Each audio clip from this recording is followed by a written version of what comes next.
Okay, folks, it's your buddy Mike Messier, Mike's Instant Movie Review. Just saw, just moments ago, get out of the theater. Quiet Place, Day One. So this is a prequel. This is a prequel to the first two movies that have come out. John Krasinski, our buddy Jim from The Office, who directed all these things, good for him. He's not in this one unless I forgot something. Lupita, I believe, wasn't she in the Black Panther movies and everything else? Very successful actress. Wasn't she in, was she the lady in Us? I'm sorry, I get everyone confused. Everyone's so famous, I can't remember everything that everybody does. So, I mean, I, for the most part, enjoyed this one. Thought it was good. I mean, I kind of went into this thing tonight. One person that I know saw the movie yesterday, which was Thursday, in some type of preview screening. And unfortunately for me, I really hate going into a theater, going into a movie with thoughts, like other people's thoughts. I try to avoid reviews like this one. I try to avoid video reviews or just word of mouth or Twitter fucks or whatever the hell else people have to give their goddamn opinion on before I see something. I want to be a blank slate, but this nice person, and it was kind of my fault because I know they'd seen the movie. So what I said to this individual was, hey, I'm going to go see that movie, tonight. We'll talk about it after I see it. Now, I guess what I didn't spell out in handwriting is, please don't give me your fucking opinion before I go see the movie, because I like to go in blank. I did not spell that out, and I forgot the rule of everything. You have to always spell things out for people, because this individual, who's a nice, fine person, proceeded to tell me that they didn't think the movie was that good. Well, then I kind of shut them off. I shut the conversation down. Tried not to be too abrupt about it, but it's like, but I forget, because most people don't give a shit. Most people, if they're going to go see a movie, they go, oh, I'm going to go see this fucking movie. Then some other asshole will say, oh, I saw it, it sucks. And the first individual asshole won't care that the first fucker or the second fucker said they didn't like the movie. They'll just go and see it anyway. I don't like to hear this back talk. I don't like to hear these opinions and viewpoints until after I've seen the movie and made my own opinion and viewpoint, okay? But I forgot most people aren't as in tune to the world as I am, the sorcery, whatever you want to call it, of the universe. I'm in touch. Most people are not. So anyway, also, I had some options tonight. I'm going to have to do the lights on and off, okay? Deal with it. I had some options tonight. Either I was going to see this in IMAX, but that probably would have cost me an hour of my life. And for various reasons, I was tired, okay? And I was just kind of like, I better see this movie now. And I got also with IMAX, for whatever the fuck reason, you don't get the recliner chairs in the IMAX auditoriums. So this auditorium, many seats were filled up, but I got a third row, and then when I got to my row, it was so close, and then I'm like, okay. So I sat back, and luckily for everyone, there wasn't anyone in this handicap section. I sat in the handicap section. There was no handicap people in the theater, in the auditorium. I always say the auditorium is the individual room for the screening, and the theater is the whole building. So in this auditorium, there was no handicap folks, no wheelchairs going on. So I had a nice kind of island to myself, and the screen wasn't bad, but I would suggest that if you do have the opportunity to see this one, this is probably a movie that will be enhanced by Dolby Digital screens or IMAX. So I didn't enjoy that situation. Now let's get to the main event, folks. I don't know how many screenwriters of you are out there, people that have investigated screenwriting. There's this famous screenwriting book by Blake Snyder titled Save the Cat. And I'll save you the $9 to buy the book. What is Save the Cat referring to?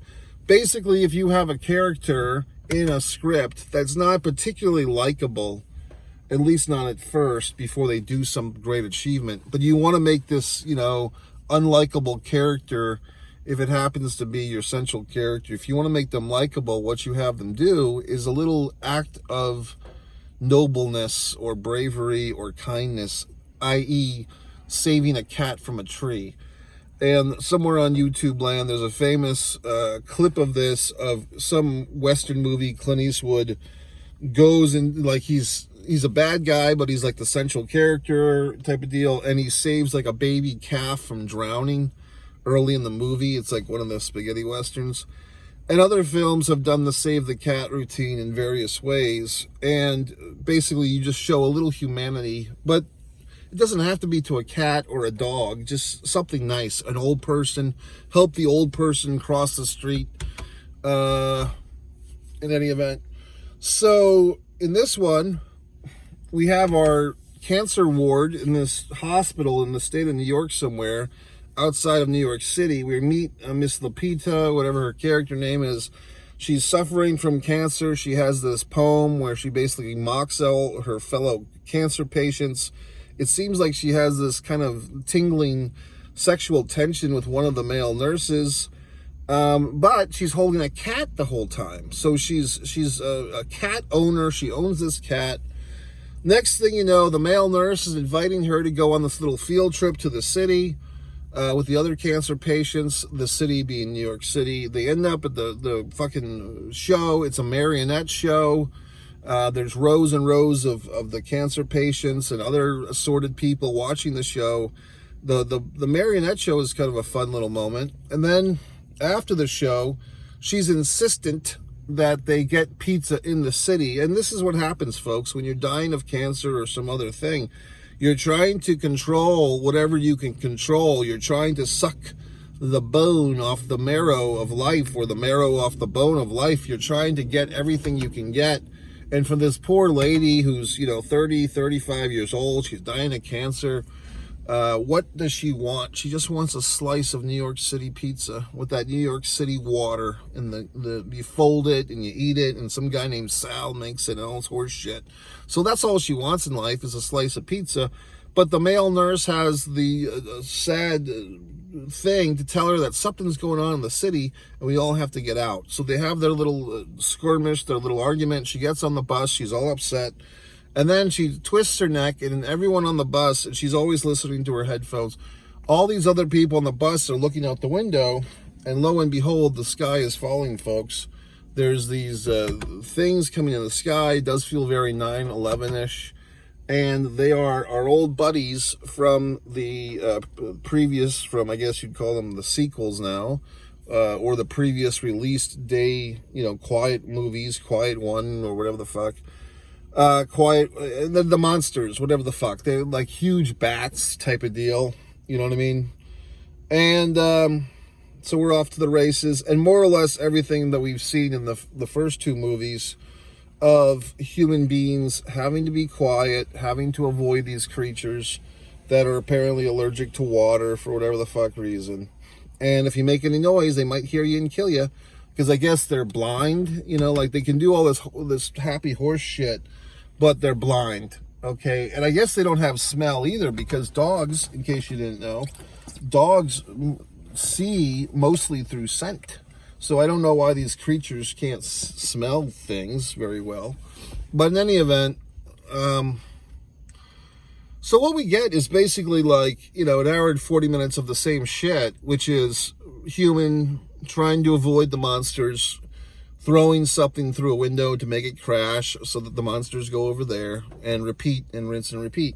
Now, I thought the movie was okay. We do meet this kind of other, or our male nurse there gets swallowed up at some point, and we meet this other white guy, Quinn, I guess Eric was the character's name, and he kind of creepy at first. I thought he was a little creepy, but he turns out sort of a love interest, I guess. I mean, to be honest, I think they had a big montage at the end. I believe I conked out. I think they're getting a little bit lovey-dovey, but we know, she's dying more or less, and she knows that she's pretty much a goner because of the cancer, if nothing else. And now she can't get help with her cancer because there's no medical facilities. So she wants her boy Eric there to take the cat and hit the road and get on the boat. And I believe one of the characters on the boat is in the future, the Quiet Day movies we've already seen. So I think he's a bridge character, you might say.